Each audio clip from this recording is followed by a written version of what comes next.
नमस्कार। Math classes में फिर से आपका एक बार स्वागत है और मैं हूं रामवीर सिंह। तो हमारा चैप्टर चल रहा है फर्स्ट क्लास 10th का रियल नंबर्स, वास्तविक संख्याएं। तो उसी को हम आगे कंटिन्यू कर रहे हैं। कल बहुत सारे क्वेश्चंस किए थे हमने एलसीएम और एचसीएफ पर आधारित। तो आज का हमारा टॉपिक है अंकगणित की आधारभूत प्रमेय पर आधारित प्रमेय। अंकगणित की आधारभूत प्रमेय पर आधारित प्रमेय यानी फंडामेंटल थ्योरम ऑफ अरिथमेटिक पर बेस्ड है थ्योरम। चलिए वीडियो शुरू करते हैं। मान लीजिए P एक अभाज्य संख्या है।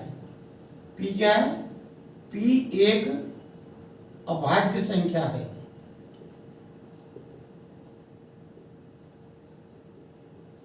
अगर ये P a स्क्वायर को डिवाइड करती है, इसको लिख देंगे P डिवाइड्स a स्क्वायर, तो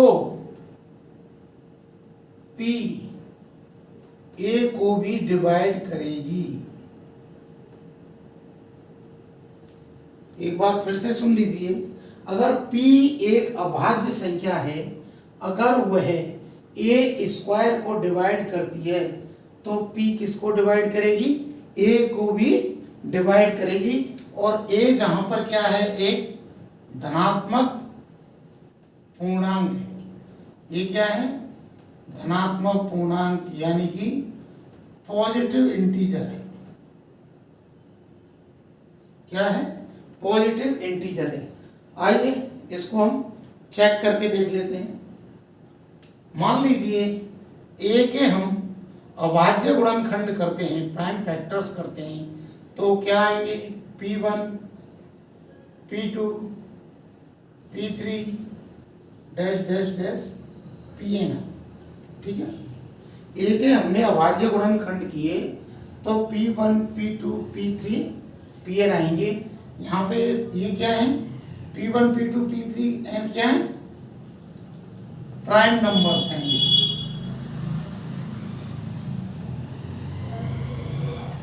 यानी कि अभाज्य संख्याएं। ये क्या है? अभाज्य संख्याएं हैं। हमने पिछले लेक्चर्स में क्या पढ़ा था? अंकगणित की आधारभूत प्रमेय के बारे में पढ़ा था। उसमें अंकगणित की आधारभूत प्रमेय क्या बोलती है कि कोई भी भाज्य संख्या तो क्या होती है? वो उसके अभाज्य गुणनखंडों के गुणनफल के बराबर होती है।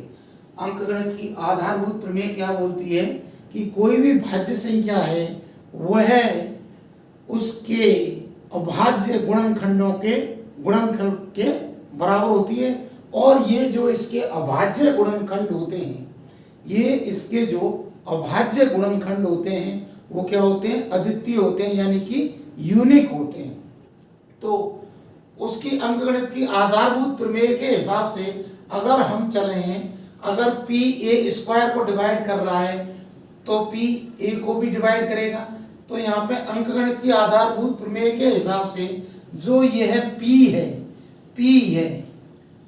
है वह इनमें से ही होना चाहिए। P है जो वह P1, P2, P3 dash dash dash Pn में से ही होना चाहिए। उम्मीद है आपको ये प्रमेय समझ में आ गई होगी। आप इसका एक बार स्क्रीनशॉट ले लीजिए। इस पर आधारित कुछ क्वेश्चन करेंगे हम अभी। चलिए सवाल को एक बार समझ लीजिए। सिद्ध करो कि √2 एक अपरिमेय संख्या है। Prove that √2 is an irrational number. तो इसको सिद्ध करने के लिए हम कॉन्ट्राडिक्शन मेथड का प्रयोग करेंगे। आप पहले कॉन्ट्राडिक्शन मेथड को समझ लीजिए एक बार। वो क्या होता है? कॉन्ट्राडिक्शन मेथड ये होता है कि अगर √2 एक अपरिमेय है तो हम उस मेथड में √2 को एक परिमेय संख्या मान करके चलेंगे। उस हिसाब से हम प्रूव करते हैं तो वो मेथड कॉन्ट्राडिक्शन मेथड कहलाता है। यानी कि हिंदी में बोले तो विरोधोक्ति द्वारा उत्पत्ति, यानी कि विरोध पैदा होगा उसमें, आगे हम समझ में आ जाएगा। पहले हम इसको सॉल्व करके देखते हैं। चलिए, माना √2 एक परमेय संख्या है, रैशनल नंबर है। हम इसको क्या मान के चल रहे हैं कि √2 एक परमेय संख्या है। तो अगर √2 इज इक्वल टू परमेय संख्या को कैसे लिखते हैं हम? a/b या p/q की फॉर्म में लिखते हैं हम। इस तरह से लिख दिया तो ये a और b क्या है? ये क्या है? पूर्णांक हैं। a और b यहाँ पर क्या है? पूर्णांक है, यानी इंटीजर हैं। तो और कैसे इंटीजर हैं ये? पूर्णांक कैसे हैं ये? सह अभाज्य, को प्राइम। कैसे पूर्णांक हैं ये? को प्राइम। इसको मैं समझा देता हूं एक बार को प्राइम को, कि को प्राइम या सह अभाज्य पूर्णांक कैसे होते हैं।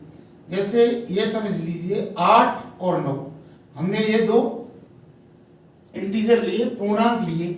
अगर हम इनके गुणनखंड करते हैं, फैक्टर्स करते हैं, तो देखो 1, 2, 4 और क्या होंगे इसके 8, इतने फैक्टर्स हो गए। 9 के अगर हम फैक्टर्स करें तो 1, 3 और क्या होगा 9 होगा। अब इन दोनों संख्याओं में आप देखिए कि एक के अलावा इसमें कोई भी कॉमन फैक्टर नहीं है। तो को प्राइम नंबर की परिभाषा इससे बनती है। 8 और 9 एक क्या है? सह अभाज्य संख्याएं या को प्राइम नंबर्स हैं, क्योंकि इन दोनों में एक के अलावा कोई भी कॉमन या उभयनिष्ठ गुणनखंड या फैक्टर नहीं है, इसलिए ये सह अभाज्य संख्याएं हैं। अगर हम दोनों को ही प्राइम नंबर ले लेते तो दो प्राइम नंबर जो होते हैं वो तो हमेशा सहअभाज्य होते ही हैं, लेकिन जरूरी नहीं है कि दो सहअभाज्य संख्याएं वो हमेशा क्या हो? प्राइम नंबर हो। क्योंकि ये तो कंपोजिट नंबर है, भाज्य संख्या है 8 तो, और 9 क्या है? 9 भी भाज्य संख्या है, लेकिन इन दोनों में कोई भी कॉमन फैक्टर नहीं मिल रहा है, इसलिए ये सहअभाज्य संख्याएं कहलाती हैं। चलिए आगे चलते हैं। तो ये जो हमने यहाँ पे इसको √2 को क्या माना है? परमेय संख्या। तो √2 इज इक्वल टू लिख सकते हैं हम a/b। a और b क्या है यहाँ पे? पूर्णांक या इंटीजर है। किस तरह के पूर्णांक हैं? को प्राइम या सहअभाज्य हैं, जिनके की मतलब एक के अलावा और कोई कॉमन फैक्टर नहीं है। चलिए अब हम दोनों तरफ क्या करते हैं? स्क्वायर कर लेते हैं, बोथ साइड में। दोनों साइड में स्क्वायर करने पर √2 का स्क्वायर कर दिया यहाँ पे, और यहाँ a²/b² हो गया। ठीक है था। √2 का स्क्वायर करने से क्या होगा? रूट हट जाएगा, 2 रहेगा, और यहाँ पे a²/b² हो जाएगा। b को हम इधर ले जाते हैं तो 2b² इज इक्वल टू क्या हो जाएगा? a²। अब इसमें देखिए कि जो 2 है वो a² को क्या करेगा? विभाजित करेगा। 2 है वो अगर a² को विभाजित करेगा तो 2a को भी विभाजित करेगा। ये किससे है? अंकगणित की आधारभूत प्रमेय पर आधारित, जो हमने प्रमेय अभी जो सीखी थी उसी पर आधारित है। यानी कि 2 किसको विभाजित कर रहा है? a² को। 2 विभाजित कर रहा है a² को, तो 2 किसको विभाजित करेगा? a को भी विभाजित करेगा। तो हम इसको ऐसे लिख सकते हैं, a इज इक्वल टू क्या होगा? 2 इंटू c कर देते हैं इसमें। c क्या है? कोई भी एक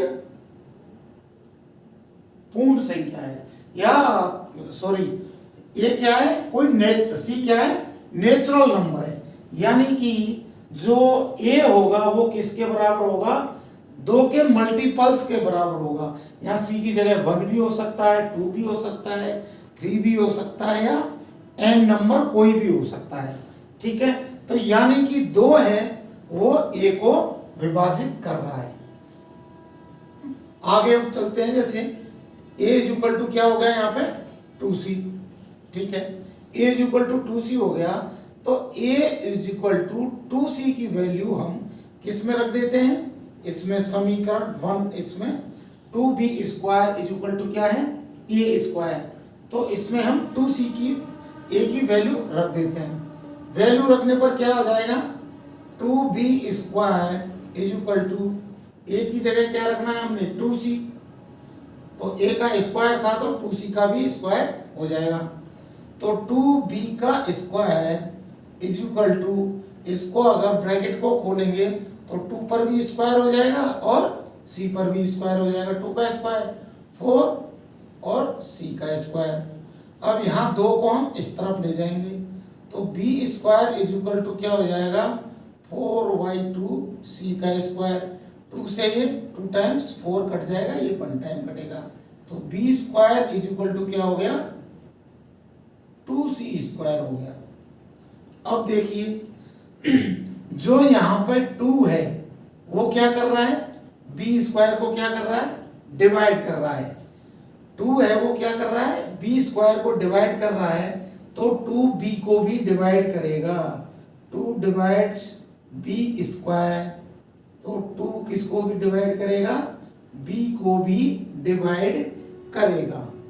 अब यहाँ पर देख लीजिए आप कि जो हमने यहाँ पर माना था a और b के कोई भी कॉमन फैक्टर नहीं है, क्योंकि a और b क्या मानी थी हमने, सहअभाज्य संख्याएं मानी थी। लेकिन देखो यहाँ पर 2 a को डिवाइड कर रहा है और यहाँ पर देख लीजिए 2 b को भी डिवाइड कर रहा है, यानी 1 के अलावा 2 भी एक फैक्टर है जो a और b दोनों को ही डिवाइड कर रहा है।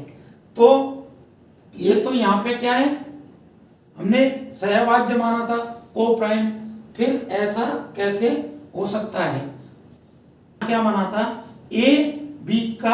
a और b में कोई भी कॉमन फैक्टर नहीं है 1 के अलावा, यानी कि हमारा मानना ही गलत था। हमारा मानना ही गलत था कि √2 एक परमेय संख्या है, इसलिए यहाँ पे इसके कॉमन फैक्टर आए।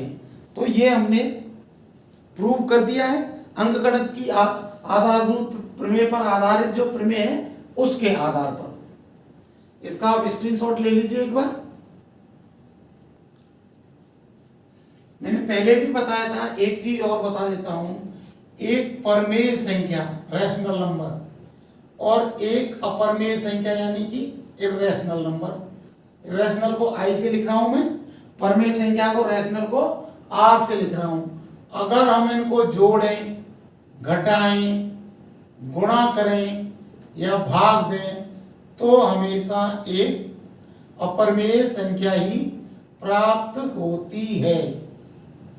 तो यहाँ पे लेकिन एक शर्त है, जो R है वो क्या होना चाहिए, नॉन जीरो, यानी जीरो नहीं होना चाहिए। नॉन जीरो को हिंदी में बोलते हैं शून्यतर। मानना जी कि जो परमेय संख्या है वो शून्य नहीं होनी चाहिए। शून्य के अलावा 1 2 3 कोई भी नंबर हो सकते हैं। अगर हम परमेय संख्या में अपरमेय संख्या को जोड़ें, घटाएं, गुणा करें या भाग दें तो हमेशा एक अपरमेय संख्या प्राप्त होगी। इसका भी आप एक बार स्क्रीनशॉट ले लीजिए। चलिए अगला सवाल देखिए, prove that 3 minus √5 is an irrational number. यानी कि हमें सिद्ध करना है 3 माइनस √5 एक अपरमेय संख्या है। तो सेम वही मेथड है, कॉन्ट्राडिक्शन मेथड, यानी कि विरोधोक्ति द्वारा उपपत्ति। तो इसके हम अपोजिट में मान लेते हैं कि माना 3 - एक परिमेय संख्या है। कॉन्ट्राडिक्शन मेथड में हम उल्टे चलते हैं। तो अगर ये 3 - परिमेय संख्या है तो इसको हम कैसे लिख सकते हैं? 3 - इज इक्वल टू a/b, और a b क्या है? यहाँ पे इंटीजर हैं, यानी कि पूर्णांक हैं। a और b क्या है? पूर्णांक हैं। चलिए आगे सिंप्लीफाई कर लेते हैं इसको। √5 इज इक्वल टू 3 - a/b। इसको इधर लाएंगे तो ये साइन चेंज हो जाता है और 3 - a/b हो जाएगा। ठीक है, आप करके देख लेना बोले। तो अभी 3 - a/b हो गया। अब हमने क्या देखा है यहाँ पे कि 3 एक पूर्णांक है और a/b क्या है? a/b ये भी पूर्णांक है, ये भी क्या है? एक पूर्णांक है। तो आप ये बताइए इनसे जो संख्या बनेगी वो भी एक पूर्णांक होगी। 3 - a/b से जो भी कोई संख्या बनेगी वो भी एक पूर्णांक होगी। तो √5 भी एक पूर्णांक होना चाहिए।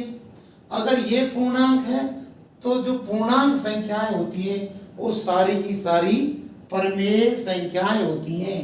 जितने भी पूर्णांक होते हैं या इंटीजर होते हैं उनको परिमेय संख्या या रैशनल नंबर के रूप में हम लिख सकते हैं।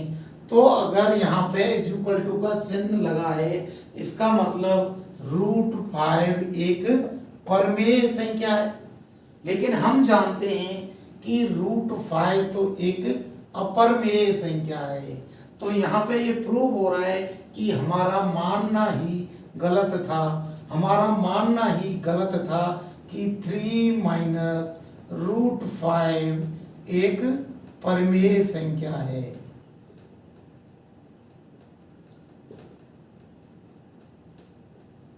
यहाँ लिख सकते हैं हमारा मानना ही गलत था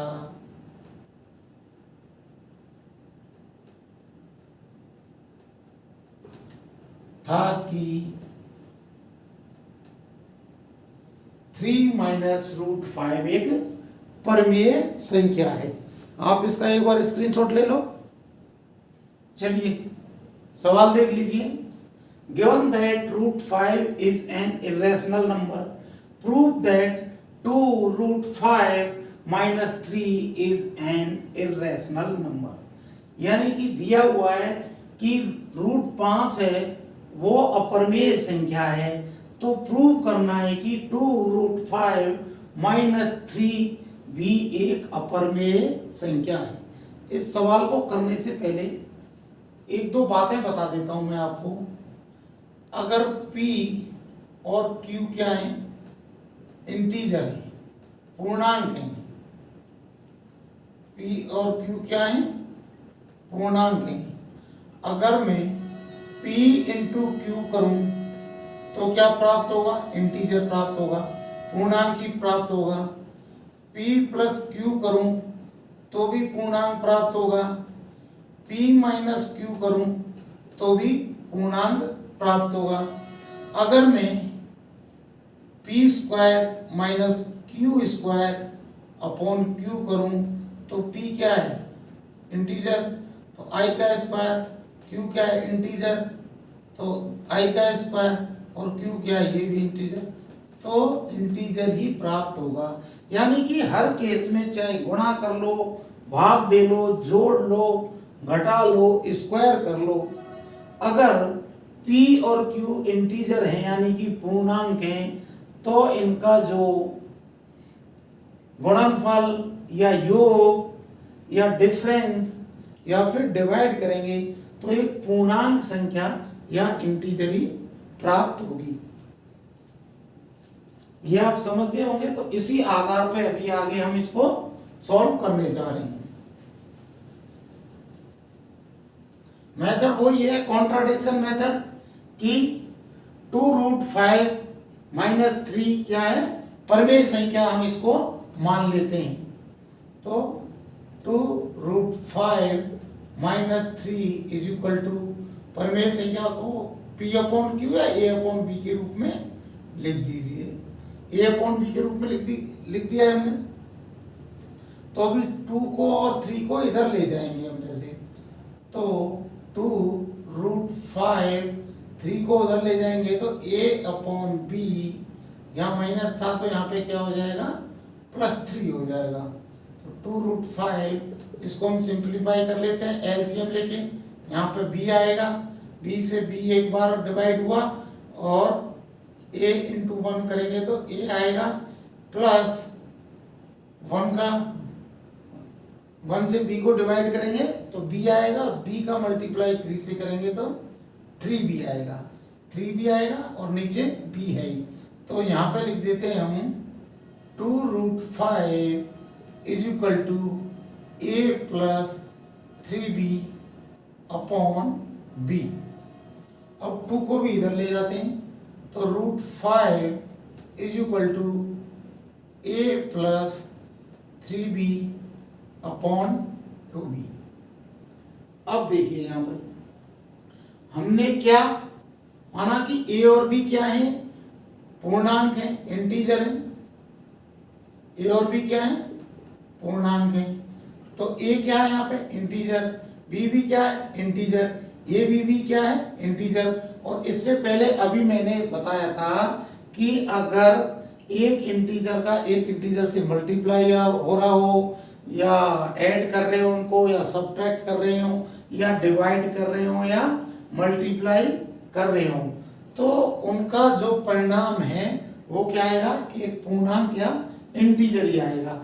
तो इसको सॉल्व करेंगे हम तो क्या आएगा, इंटीजर आएगा, पूर्णांक आएगा। और पूर्णांक क्या होता है, रैशनल होता है, यानी कि परमेय संख्या होती है। पूर्णांक क्या होता है, परमेय संख्या होती है। लेकिन यहाँ पे देखो सवाल में दिया गया है कि √5 क्या है, अपरमेय है। √5 क्या है, अपरमेय है, यानी कि इर्रेशनल नंबर है। तो आप ये बताइए, क्या एक रैशनल नंबर इर्रेशनल नंबर के समान होता है क्या, बराबर होता है क्या? तो यहाँ पे कॉन्ट्राडिक्शन पैदा हो रहा है, यानी कि विरोधाभास पैदा हो रहा है। और ये विरोधाभास किस लिए पैदा हुआ है, क्योंकि हमने यहाँ पर ये मान लिया था कि 2√5 - 3 क्या है, एक परमेय संख्या है। उम्मीद है आपको ये समझ में आ गया होगा। इसका आप एक बार स्क्रीनशॉट ले लीजिए।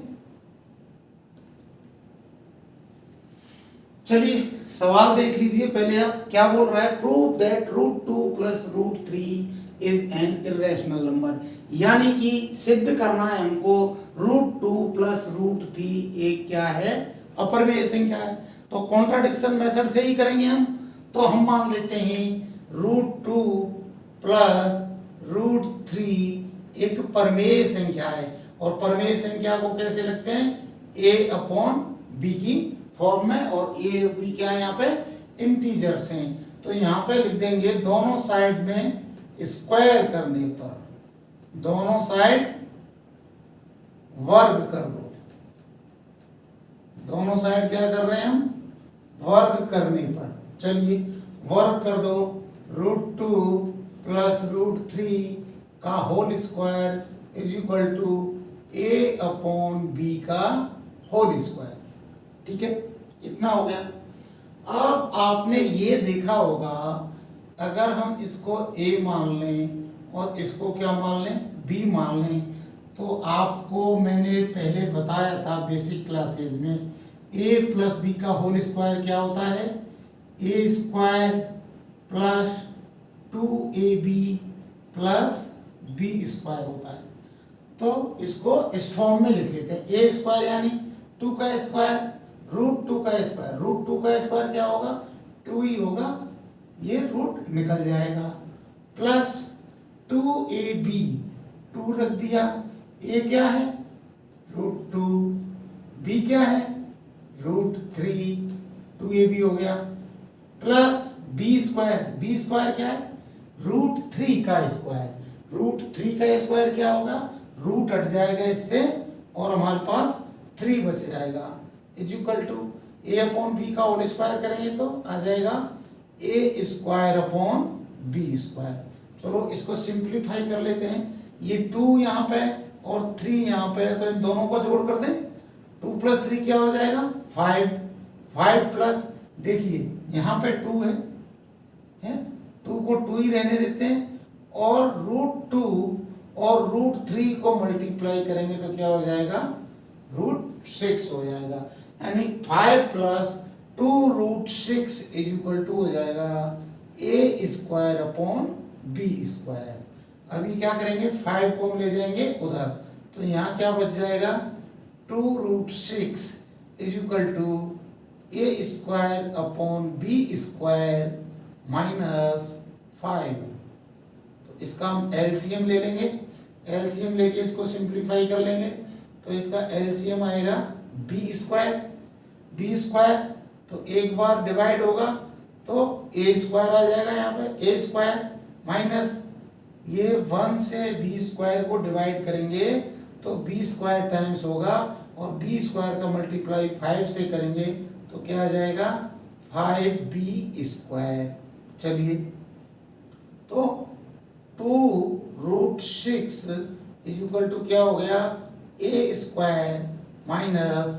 5b²/b²। ठीक है, अब 2 को भी हम उधर ले जाएंगे, मैं यहाँ लिख देता हूँ अभी सामने, तो 2 को उधर ले जाएंगे तो यहाँ क्या बच जाएगा √6 = a² - 5b² अपॉन यहाँ 2 इधर जाएगा तो b से मल्टीप्लाई हो जाएगा, तो यहाँ क्या आ गया 2b²। अभी आप ये देख लीजिए, अभी देखिए इसमें a² क्या है इंटीजर, b क्या है इंटीजर, और ये भी क्या है b इंटीजर, यानी कि ये सारी की सारा क्या हो जाएगा इंटीजर i हो जाएगा, इंटीजर हो जाएगा। और इंटीजर क्या है, इंटीजर क्या होते हैं रैशनल नंबर होते हैं, इंटीजर क्या होते हैं रैशनल नंबर होते हैं। देखिए यहाँ पे a² - 5b² / 2b², a और b यहाँ पे क्या है इंटीजर है, तो इंटीजर है तो कुल मिला के इंटीजर्स को आपस में डिवाइड करो, मल्टीप्लाई करो या उनका स्क्वायर करो तो भी क्या इंटीजर ही आएगा, और एक इंटीजर या एक पूर्णांक क्या होता है रैशनल नंबर होता है, जबकि हम जानते हैं √6 क्या है इर्रेशनल नंबर है, यानी अपरिमेय संख्या है। √6 क्या है एक अपरिमेय संख्या है। तो बताइए आप एक परिमेय संख्या एक अपरिमेय संख्या के बराबर कैसे हो सकती है। तो इसलिए ऐसा हुआ है क्योंकि हमारा मानना ही गलत था कि √2 + √3 है वो क्या है एक परिमेय संख्या है, यहाँ पर विरोधाभास हो रहा है। तो इससे ये प्रूव हो गया है कि √2 + √3 एक अपरिमेय संख्या है। तो यहीं पे ये फर्स्ट चैप्टर है, सॉरी चैप्टर 2 नहीं है, मैंने गलत लिख दिया था, ये चैप्टर 1 ही है, रियल नंबर्स वास्तविक संख्याएं, यहीं पे खत्म हो रहा है। बहुत सारे सवाल मैंने इसके करवा दिए हैं, तरह तरह के एलसीएम और एचसीएफ पर आधारित भी, और फंडामेंटल थ्योरम ऑफ अरिथमेटिक पर भी, और उसके आधार पर एक और प्रमेय बताई थी मैंने, पी एक अभाज्य संख्या है, अगर a² को विभाजित करती है तो p a को भी विभाजित करेगी।